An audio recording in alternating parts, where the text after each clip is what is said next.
জলোচ্ছ্বাসের কারণে ব্যাপক ক্ষয়ক্ষতি হয়েছে, জীবনযাত্রা অনেকটা থমকে গেছে। অনেকে বলছেন নানাবিধ অপরাধের কারণে এটি আল্লাহর গজব হিসাবে আপতিত হয়েছে। এ সম্পর্কে আপনার মন্তব্য কী?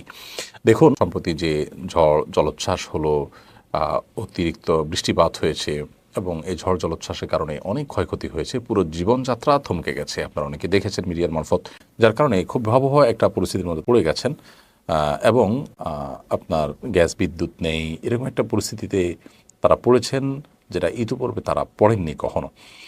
তো এটি আল্লাহ তাআলার তরফ থেকে তাদের জন্য অ্যালার্ম হতে পারে, সেটা একেবারেই স্বাভাবিক হতেই পারে।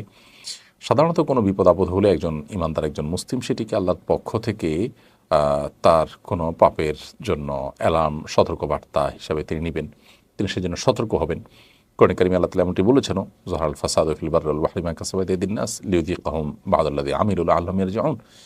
স্থলে জলে যে সমস্ত ব্যত্যয়, ফাসাদ, সমস্যা তৈরি হয়, এগুলো মানুষের হাতের কামাইয়ের কারণে হয়ে থাকে, যাতে করে মানুষ ফিরে আসতে পারে, সংশোধন হতে পারে, সে সুযোগ আল্লাহ তাআলা তাদেরকে দেন, অ্যালার্ম দিয়ে থাকেন। তো এটি সতর্কবার্তা হতে পারে তাদের জন্য। আবার একই সাথে তাদের পাপের জন্য শাস্তিস্বরূপ হতে পারে, আল্লাহ তরফ থেকে পরীক্ষা হতে পারে। যে কোনো বিপদ আপদ হলেই সেটি আল্লাহ তাআলার তরফ থেকে পরীক্ষা হতে পারে। আল্লাহ তাআলা বলেছেন, ওয়ালানাবলুওয়ান্নাকুম বিশাইইন মিনাল খাউফি ওয়াল জু'i ওয়া নাকসিন মিনাল আমওয়ালি ওয়াল আনফুসি ওয়াস সামারাত। মানুষকে আল্লাহ তাআলা ভয়, ভীতি, শঙ্কা, ক্ষুধা, জান এবং মাল হানি, সম্পদের ক্ষতি, ফসলের ক্ষতি ইত্যাদি দিয়ে আল্লাহ তাআলা মানুষকে পরীক্ষা করেন। যারা ধৈর্য ধারণ করতে পারেন, সবর করতে পারেন, তাদেরকে আল্লাহ তাআলা সুসংবাদ দিতে বলেছেন।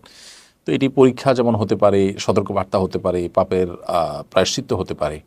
এটি ঠিক যে যে কোনো মানুষ যখন পাপাচার করে, সীমা ছাড়িয়ে যায়, আল্লাহ তাআলা একসময় না একসময় তাকে পাকড়াও করেন।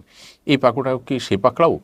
সে পাকড়াও হতে পারে, আবার জাস্ট অ্যালার্মিং হতে পারে।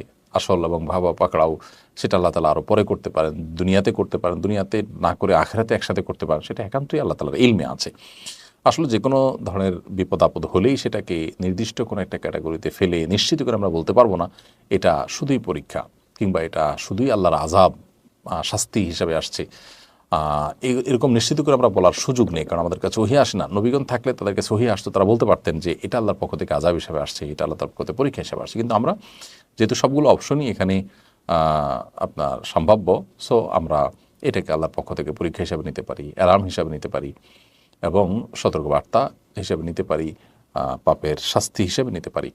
তিনটা সম্ভাবনাই কিন্তু এখানে থাকে, যার কারণে আল্লাহ তাআলার কাছে আমরা ইস্তেগফার করব। সেখানে যারা অবস্থান করছেন তারা ইস্তেগফার করবেন, আমরা যারা আছি তারা মজা না নিয়ে আমরা আল্লাহর কাছে ইস্তেগফার করব।